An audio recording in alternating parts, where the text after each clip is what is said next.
Bueno, ¿cómo están amigos y amigas de Filosofía para la Vida del PEAM? Estamos grabando nuestra quinta clase, como siempre decimos, para que los compañeros y compañeras que no pudieron asistir no se pierdan y hagamos también un repaso para quienes necesiten afianzar algunos conceptos. Ustedes recuerdan que veníamos hablando de Skinner, aquel psicólogo de principios del siglo XX, que no estaba muy conforme cómo estaba procediendo la psicología en relación al estudio de la conducta humana. No estaba muy conforme porque le parecía que faltaba rigor científico.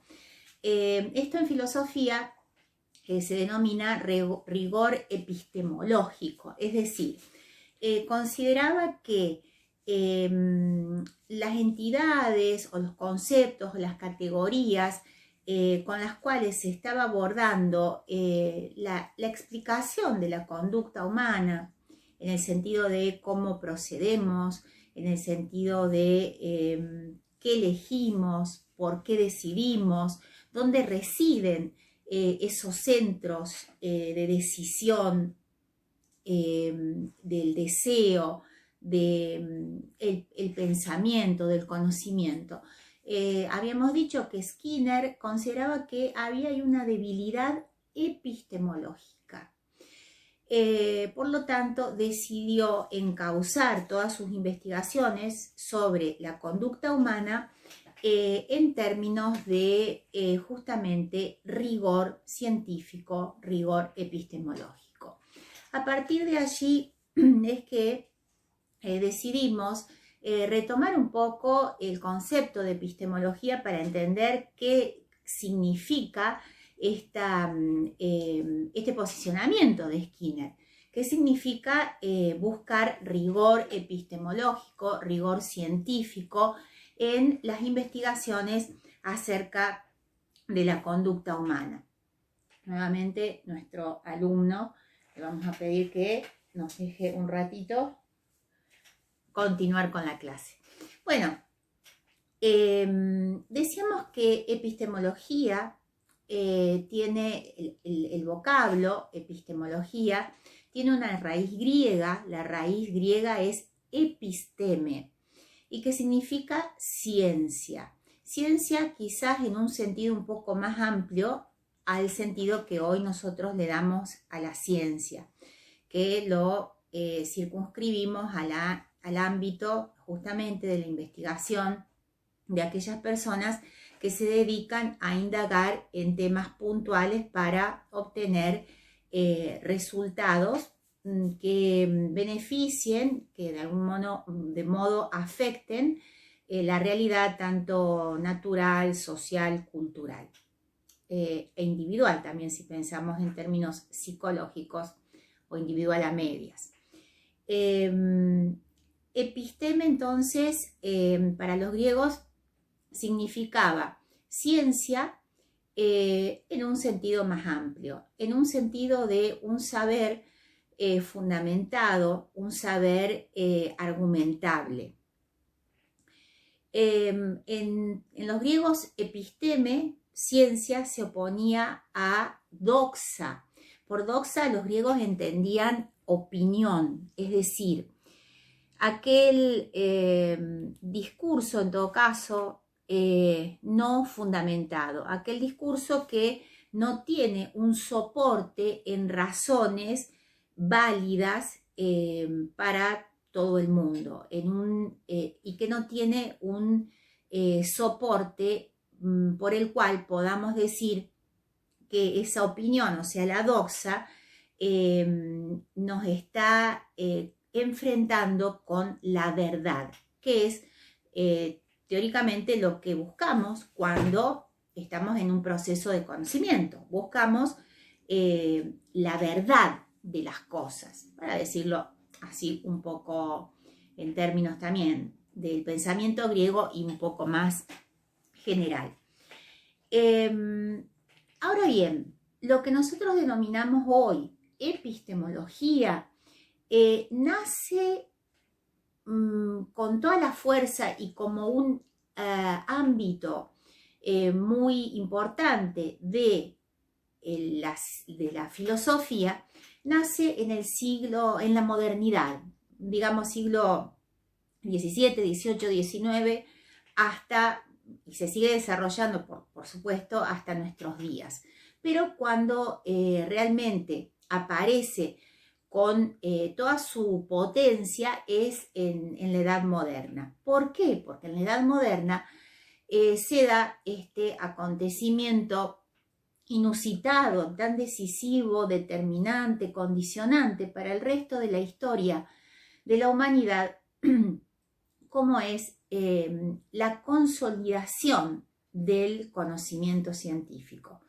Por distintas razones que ahora no vamos a traer a la clase porque necesitamos acotar los tiempos, pero tiene que ver con el avance obviamente, de los descubrimientos, de las técnicas, esta apertura a partir de los viajes, el conocimiento de otras culturas, de otros territorios que aceleraron la investigación, como les decía, los descubrimientos, y por lo tanto se dio un impulso muy fuerte porque había una necesidad, ¿no?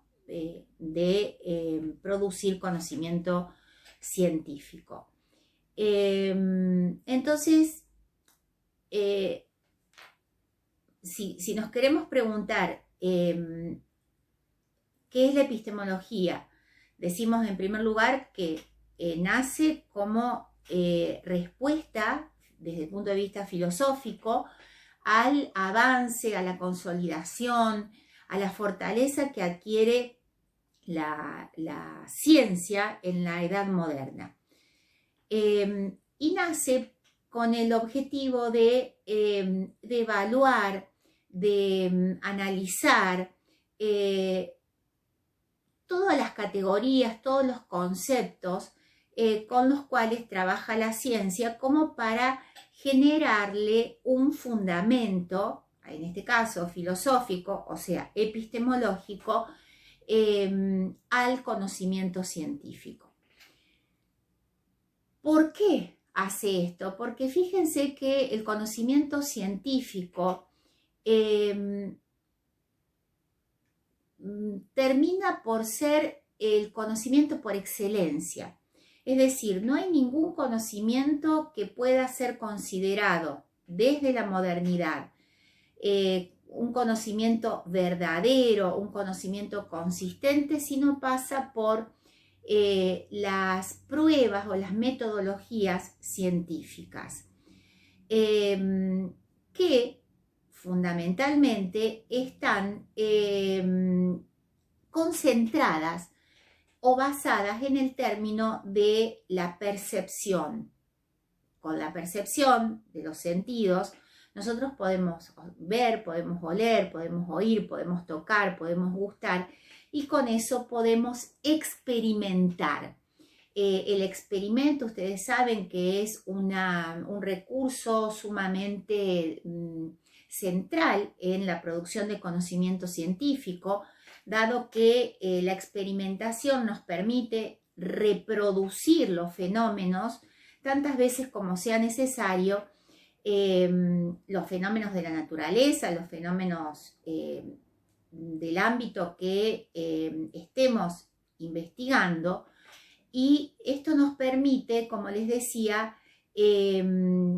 probar, demostrar que aquello que vamos a pronunciar como conocimiento es, como se dice ahora, chequeable, es demostrable. ¿Por qué? Porque ha pasado suficientemente por las pruebas de experimentación. Los que fueron a clase el martes pasado van a recordar que pusimos el ejemplo muy cercano, tristemente, o sea, alegremente, porque conseguimos en poco tiempo la vacuna en contra del coronavirus, pero digo tristemente por este pésimo momento que tuvimos que pasar con una pandemia. Y decíamos que justamente lo que se estaba buscando aceleradamente, porque nos estábamos muriendo, era una vacuna, que es una producción a partir de investigación científica, es una producción tecnológica, que hubiera pasado las suficientes etapas de investigación, de experimentación, de observación, de prueba, para que se nos pudiera aplicar y pudiéramos tener toda la inmunidad necesaria contra este virus. Lo que realmente le dio fortaleza a la vacuna fue justamente que aceleradamente, porque los tiempos de la enfermedad, de la pandemia, nos lo imponían, los investigadores pudieron pasar por todas esas etapas y finalmente salió la vacuna chequeada científicamente, es decir, desde el punto de vista epistemológico podemos decir que estábamos frente a un producto de la ciencia seguro, justamente porque se pudo avanzar en estos que son requisitos insoslayables de un conocimiento científico. Absurdo sería que un científico nos diga hoy y aparezca en los medios, ¿no? Estas noticias son bastante habituales últimamente, digamos, muchas noticias absurdas o falsas, que un científico descubrió algo que es bueno para la humanidad, que es bueno para la salud, supongamos, y cuando se le pregunta cuáles son las pruebas, supongamos que dice que lo soñó o que tuvo una intuición o que lo vio en una película. No sé, hace poco salió una película que para mi juicio es muy mala, pero la vi de todos modos, que se llamaba Granizo, donde finalmente hay una predicción científica acerca de, una predicción no científica sobre la meteorología, que sí se supone que quiere ser una ciencia natural porque va a predecir los fenómenos meteorológicos, bueno, a partir de una suerte de ritual de una persona de campo, que, bueno, haciendo un artilugio con un muñequito que consistía en llevárselo a la boca, podía predecir a qué hora podían venir las peores tormentas. Esto, obviamente, para la ciencia, para la epistemología es un disparate, dado que no hay ahí, hay como una especie de pensamiento mágico, ahí no hay un soporte epistemológico que nos pueda dar la garantía de que la predicción científica o la vacuna o lo que sea que produce el conocimiento científico vaya a funcionar. Por lo tanto, para que un conocimiento desde el punto de vista epistemológico sea un verdadero conocimiento, o sea, un verdadero conocimiento tiene que ser un conocimiento verdadero. Y el conocimiento verdadero para la epistemología moderna, después hubo, digamos, un trayecto que enderezó hacia otros rumbos, la epistemología, lo vamos a ver más adelante, pero por ahora digamos que un verdadero conocimiento es un conocimiento verdadero, y un conocimiento verdadero es sí o sí un conocimiento científico, porque ha pasado por la prueba, por la experimentación, por la observación, y con eso ha podido formular leyes acerca de cómo funcionan los distintos ámbitos de la realidad.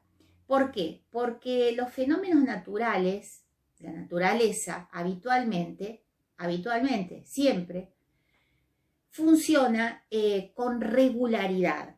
¿vieron esa sabiduría popular, ¿no? Que siempre que llovió paró, bueno, y hay una cantidad de dichos populares que en realidad tratan de formular regularidades en la vida o en la naturaleza.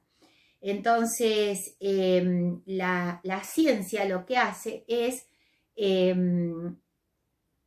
tomar esas regularidades, reproducirlas en laboratorio y al ver que siempre funcionan de la misma manera, están en condiciones de formular leyes.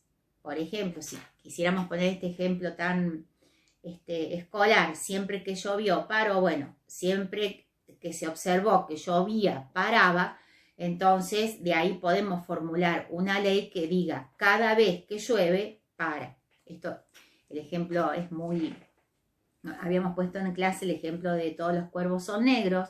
Bueno, se probó a través de mucha experimentación que todos los cuervos eran negros, no apareció ningún cuervo blanco, se puede establecer la ley como ley científica que todos los cuervos son negros. En realidad, como decíamos, la ciencia no es que por gusto, por placer, porque no tiene otra cosa que hacer, el científico se pone a formular leyes. Lo importante de la formulación de las leyes, desde el punto de vista epistemológico, desde el punto de vista de la fortaleza de la ciencia, es que si nosotros sabemos que podemos predecir un fenómeno a partir, como les dije, de la prueba, de la experimentación, de la observación y de su regularidad en el tiempo, o sea, de que siempre acontece de la misma manera, también lo podemos controlar. Si nosotros vemos que cada vez que regamos una planta con un agua que a lo mejor está contaminada, la planta se seca, entonces esa regularidad nos va a permitir formular una afirmación de conocimiento, como una ley, digamos, que al agua está contaminada y siempre que reguemos con esa agua, la planta se va a secar. Por lo tanto, si dejamos de regar habiendo probado que el agua estaba contaminada con esa planta, perdón, que estaba contaminada y que secaba la planta, ahí ya estamos pudiendo controlar un ámbito de la naturaleza y evitar que la planta se seque si la regamos con agua contaminada. Contaminada, por ejemplo, me imagino con bueno, los herbicidas y todos los productos químicos que se ponen en el campo y que no, también está comprobado científicamente que no son muy saludables, cuando no directamente nocivos para la salud. Bueno, entonces lo importante de comprender es que este autor que nosotros habíamos visto como un psicólogo no muy conforme con estudios acerca de la conducta que no le parecían consistentes, lo podemos encuadrar dentro de una epistemología dura, diríamos. Es decir, epistemología dura en el sentido de que para estudiar un fenómeno precisa de la observación, de la prueba y de la experimentación del fenómeno que está estudiando. Esa es la razón por la que Skinner encausa todos sus estudios al ámbito de la conducta, que él considera que es lo único que puede demostrar científicamente a través de la prueba, de la experimentación y de la observación, y que es la conducta. Él dice, yo el alma no la veo, la mente no la veo, el inconsciente no lo veo. Entonces, lo único que tengo disponible para hablar sobre la conducta humana, ¿qué es? La observación de esa conducta. Y lo que veo es que la conducta responde a una organización de estímulos de la cual sí se sigue también una conducta compleja, y eso que él lo experimenta, como vimos, con palomas, con ratas, con animales, se puede aplicar perfectamente para entender la conducta humana. Bueno, seguimos la próxima clase.